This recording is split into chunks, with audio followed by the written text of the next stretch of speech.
Maayong adlaw, kids! Ako si Teacher Mamie, nagauban ka ninyo sa pag-welcome sa anuang Gen Z Online. Sa atong episode karon, makauban nato si Teacher Pressy sa ato ang memory verse. Ato ang memorize ng atong memory verse ug ato ang kaning sabton tungod kay kini masabtan nato ato kini mabuhat sa matag adlaw nato kinabuhi. Sa ato ang Bible lesson usab na si Teacher Ivy, aduna kitay makatunan. Ato ang silent kung asa kini makita sa Biblia. Kabalo ka? Ang usa sa atong tauhan, usa ka sa Mariahanon. Nga usa ka sang lahon, unsang atong makatunan sa ilahang kinabuhi. Unsaon nato pag-ila-ila si Ginoong Hesus, pinaagi ning tawhana. Ug paano usab nato makilala ang ato ang Dios nga labing makagagahom pinaagi sa kang Hesukristo. Bata, dili nato kalimtan nga ato ang sundan ang ato ang action song. Tungod kay isipin ka pagpahayag sa ato ang pagpasalamat o pagdayon sa ato ang buhi nga Dios. Sa ato ang pagpadayon, ato ang kining sundan pinaagi sa pag-ampo. Ang pag-ampo, bata, mahinungdanon kini. Sa atong matag adlaw ang kinabuhi, sundan nato kini pinaagi sa pag-ampo. Ug humanon usab nato kini pinaagi sa pag-ampo. Kabalo ka? Pwede usab nimo iampo sa Ginoo kung ikaw nakasakit o nasakitan sa ubang tawo. Iampo nato kaniya. Mangayo kitag pasaylo kung aduna kitay nahimo kasaypanan. Kung nakitay sala, kabalo ka nga naa kay sayop nga nabuhat. Kung kay kinsa man, kay mama, sa pareha nimong bata, o sa ubang pang tawo, o kung naay nakahimo og dili maayo kanimo, iampo usab siya. Iampo siya nga makatuon siya, mailhan niya kung kinsa ang Ginoo. O kung wala pa nimo na ilhan ang Ginoo, ato ang kini subaybayan. Pinaagi sa pagpadayon sa ato ang episode karon. Atong i-fold ang ato ang kamot ug itliyong ang mata. Ginoong Dios, salamat sa karon nga adlaw, salamat sa imong mga teachers nga gihatag para sa mga bata, salamat sa ilang kinabuhi nga nag-dedicate nila alang sa pagtudlo kung unsa ang imuhang pulong. Salamat sa ilahang kahibalo ug kaalam nga gikan kanimo. Salamat sa ilahang kinabuhi. Ug akong nagaampo sa bata nga nag-uban ka namo karon nga ikaw magagiya sa ihang kinabuhi. Tudloi siya sa pagpangayo o pasaylo o tudloi usab siya nga makapasaylo siya sa uban tawo, labi na sa mga nakasakit kaniya. Ikaw ang labing gamhanan ug among maduulan sa tanang panahon. Salamat sa imong pagka-Dios ug tubag sa among nga pag-ampo. Sa ngalan ni Jesus, Amen.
Mga bata, nagkasuway ka na ba nga nakautang ka sa imong migo? Nya, nagsaad ka nga mobayad. Wasta karon wala ka gyapon nakabayad. nakasala ka sa imong amigo. Amuman ang ato ang memory verse karon nga ato ang pagahisgutan. Unsa man ang gisulti sa Ginoo kanimo ug kanako. Ang ato ang memory verse mga bata, makita kini siya sa New Testament.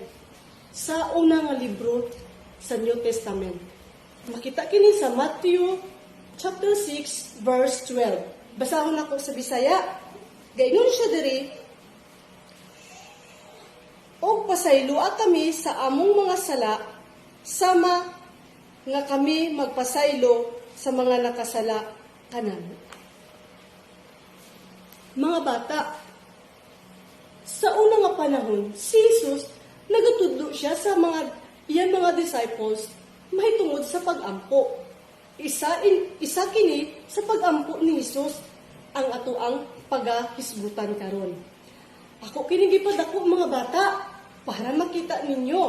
Gaynon siya diri sa ato ang memory verse karon adlaw, Matthew chapter 6 verse 12. And forgive us our debts as we forgive our debtors. Matthew chapter 6 verse 12. Unsa man ang buot pasabot ni ini mga bata? Ang buot pasabot ni ini nga ikaw ug ako nakautang kita, no? Nakasala kita tungod sa ato ang gihimo. Ug ang sala mga bata kinahanglan gayud nga pagapinahan. Unsa ang gisulti sa Ginoo nga ang bayad sa sala amo ang kamatayon. Ug kina mga bata ang kamatayon nagabot pasabot nakapa si parar ina sa Dios kanimo kanako. Nakasala kita sa Dios. Og ingon siya diri ang Ginoong Hesus lamang ang makakuha sa ato ang mga sala, makalimpyo sa ato ang mga sala, paagi sa iyang kamatayon sa krus. Kung ikaw nakasala mga bata sa Ginoo, kinahanglan jud nato ang pagpatawad sa Ginoo. Kinahanglan nato nga muduol kay Hesus. Og dawaton naton si Hesus sa ato ang kinabuhi.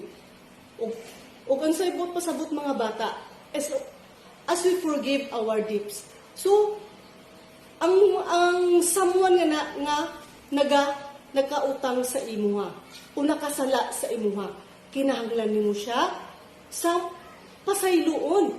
Pasayloon mo siya sa iyaha nga gihimo para sa kay Ginoong Hesus sa imong pagtuo kaniya o pagdawat kaniya.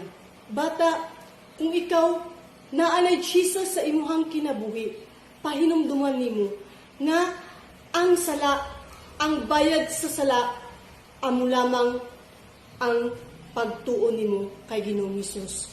Tuan nimo siya nga siya lamang ang nagbayad sa sala paagi sa kamatayon sa krus.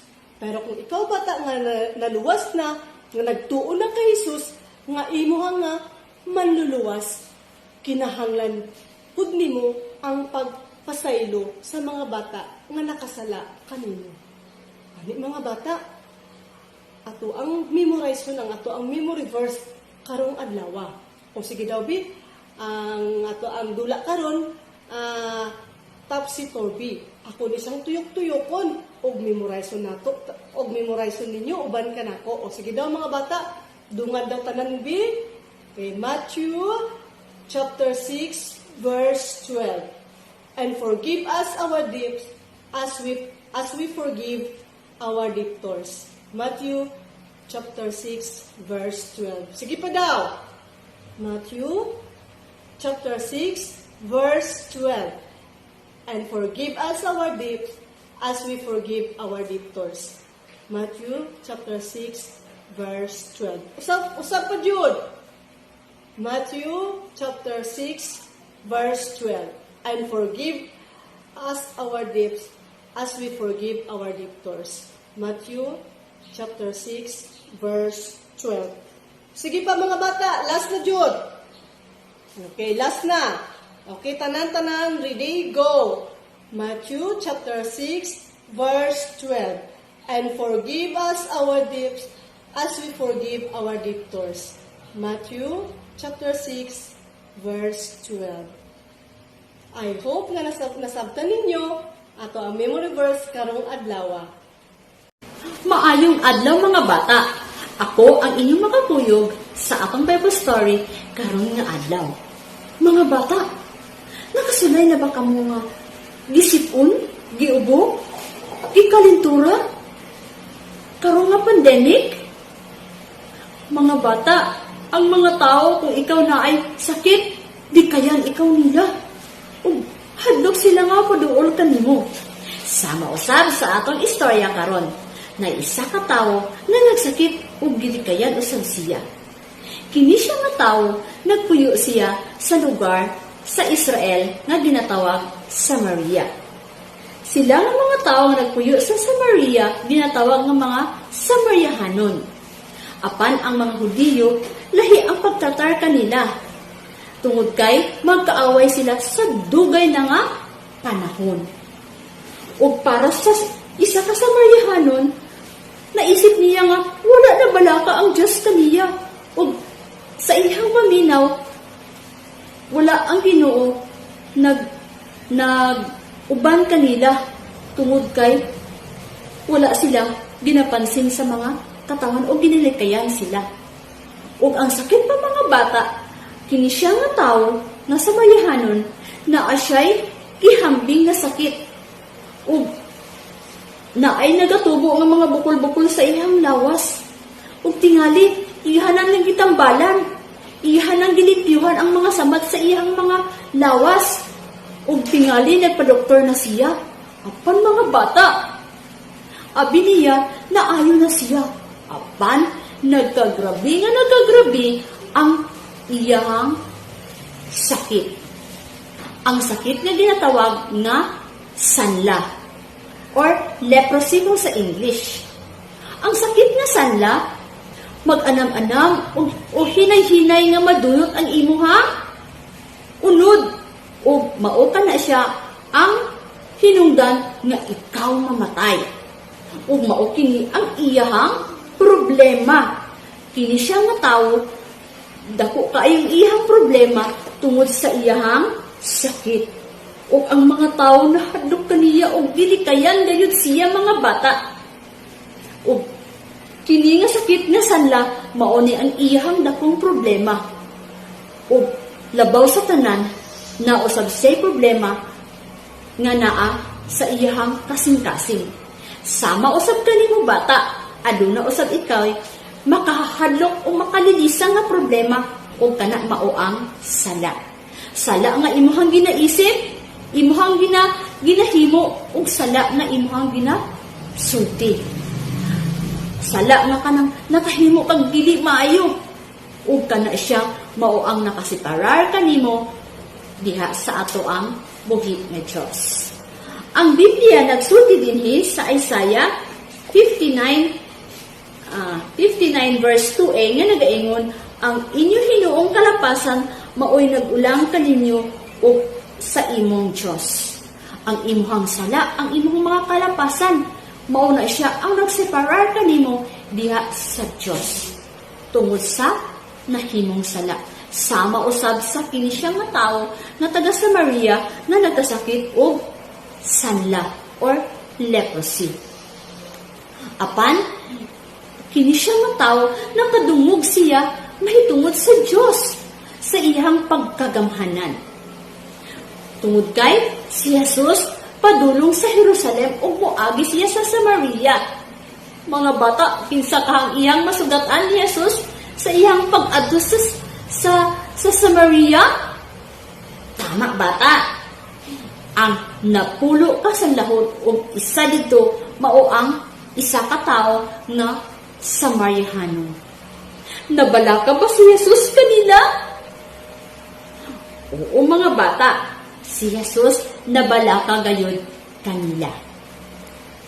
Ug mga bata, nangayo sila og tabang kang Jesus, nisinggit sila. Jesus, kaluhi kami, ayuha kami sa among mga sakit. Ug mga bata, ang sulti din sa Biblia sa Jeremiah, atong tanawon sa Jeremiah 31 verse 3 nga nagaingon, nagpakita ako kanila gikan sa kalayo mga Israelita. Gihigugma ko kamo kanunay busa, gipadayon ko pag ila kaniyo ang gugma kung walay paglubad. Tungod sa gugma sa Dios, gidugog sa Ginoo ang ilang pakitluoy.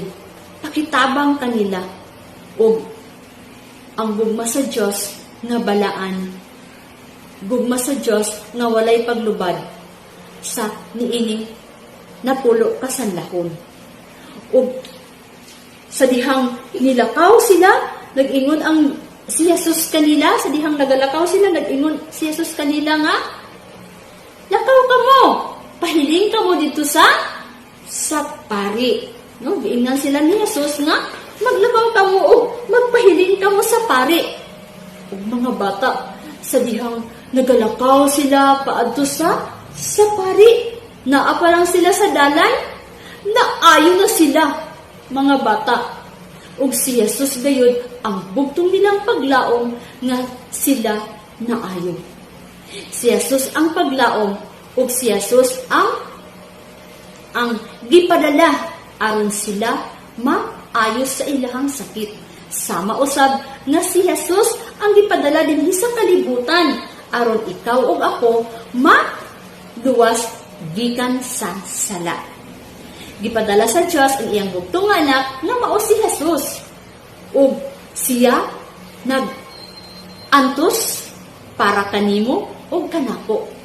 Ang Isaiah 53 verse 5a nga nagaingon, gani gisamaran siya tungod sa atong mga sala. Si Jesus gisamad-samaran siya, nag-antos siya. Ihang gipaagas ang ihang mga dugo aron ikaw ug ako mahugasan sa sala. Ug siya namatay, ginubong ug pagkatulo ka adlaw nabanhaw siya. Mga bata, si Jesus lamang ang bugtong natong paglaom aron ikaw ug ako maluwas gikan sa sala. Sama usab niining mga napulo ka mga sanlahon. Si Jesus lamang ang ilang bugtong paglaom nga sila maayo. Ug sa dihang nilakaw sila, wala pa sila nakaabot sa ilang paadtuan, nga moadto sila dito sa pari, naayo sila ug naangko nila ang paglaom ug nagpasalamat sila sa Dios. Mga bata, pasalamatan nato si Jesus sa tanan niyang gihimo para kanimo ug kanako. Pasalamatan nato siya sa tanang mga needs nga ato ang nadawat. Tungod kay si Jesus ang nag-provide ni ana. Sama ni ining mga nagkasakit ug giayo sila ni Jesus. Apan isa lang ang nibalik ug nagpasalamat diha sa atong buhi nga Dios. Ang isa ka Samaryahanon nibalik kang Jesus ug nagluhod, nagpasalamat tungod kay giayo siya ni Jesus. Mga bata, kini siya nga tao, nalipay siya. O gipasalamatan niya pag-ayo si Jesus nag-ingon sa iyaha nga ang imong pagtuo mao ang nakaayo kanimo. O gipakita sa Dios ang iyang gahom ug himaya. Apan nagsulti si Jesus, nganong ikaw lang ang nibalik? Asa nang uban? Napulo ka mo na ayo. Hain na ang siyam, ikaw lang ang isa ang nibalik. Apan nagpasalamat, kini siyang tao kang Jesus. Ug ang uban, wala na nibalik ug nagpasalamat. Ug dito lang gipakita sa Dios ang iyang gahom, ang kahibulungang gahom, nga iyang giayo ang mga tao nga naay sanla. Pagkahuman nga nahimo ni Jesus ang milagro, nagpadayon siya sa pag-adto sa lugar sa Jerusalem. Ug tungod kay nahibaw-an ni Jesus ni atong panahona nga siya giplanuhan nga patsyon didto. Apan nagpadayon siya sa iyahang paglakaw nga mag-abot siya sa Jerusalem. Ug kini siya nga tawo nga naisakit na sanla nagpadayon sa pag-alagad kay Jesus ug nagpadayon sa pagpasalamat tungod kay siya giayo ni Jesus. Gitagaan siya og paglaom tungod kay si Jesus lamang ang dalan ug bugtong nga naghatag sa paglaom sa tanan nga gusto maayo sa may mga sakit ug bisan pa sa walay sakit kinahanglan nato nga isalig nato ang tanan dinha sa ato ang buhi nga Dios. Bata, sama usab kanimo ang Dios naghatag og paglaom para kanimo sa dihang naay kay problema. Kinahanglan gayud nimo nga ihatag nimo ang tanan nimo nga mga problema diha kang Jesus. Kung naa ka man sala nga naghatag kanimo og kanang dili maayo sa nga pamati sa imuhang kinabuhi, kinahanglan nimo nga pangayuan og pasensya or sorry diha kang Jesus. I-admit nimo nga ikaw nakasala ug tuuhan nimo si Jesus nga siya lamang ang nagkuha o siya lamang ang niangkon sa silot sa sala ug iyang gihugasan ang imo ug ang akong sala. Ug kinahanglan nimo nga mangayo ikaw og kapatawaran diha kaniya ug dawaton nimo si Jesus diha sudod sa imong kasing-kasing. Ang Biblia nagsulti sa Romans 10:13 nga nagaingon, sumala sa kasulatan ang tanan nga magsampit sa ngalan sa Ginoo maluwas. Bata, kinahanglan natong isang sangpiton ang pangalan ni Jesus tungod kay siya naghatag og kaluwasan kanimo o kanako. Gusto ba nimo nga dawaton si Jesus diha sulod sa imong kasing-kasing? Kung mao ka ng imong desisyon, kita magaduko sa atong ulo ug magaampo. Jesus, salamat tungod kay ikaw gipadala dinhi sa kalibutan aron luwason kami sa among mga kalapasan, sa among mga sala. Sorry sa among nahimo nga mga sala ug ginadawat namo ikaw nga among Dios o personal nga manluluwas dinhi sulod sa among kasing-kasing. Gamita kami ug himoa kami nga isa ka bata nga sumala sa imong gusto nga paghimuon namo.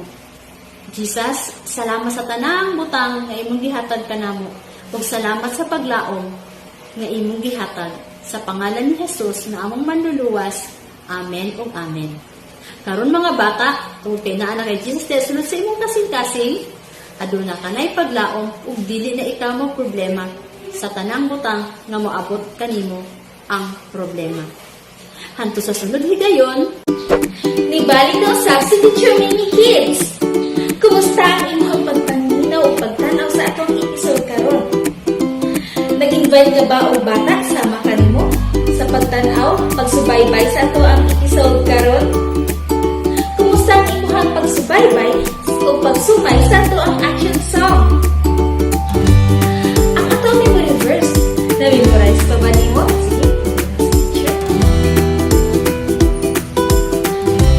Very good! Matthew chapter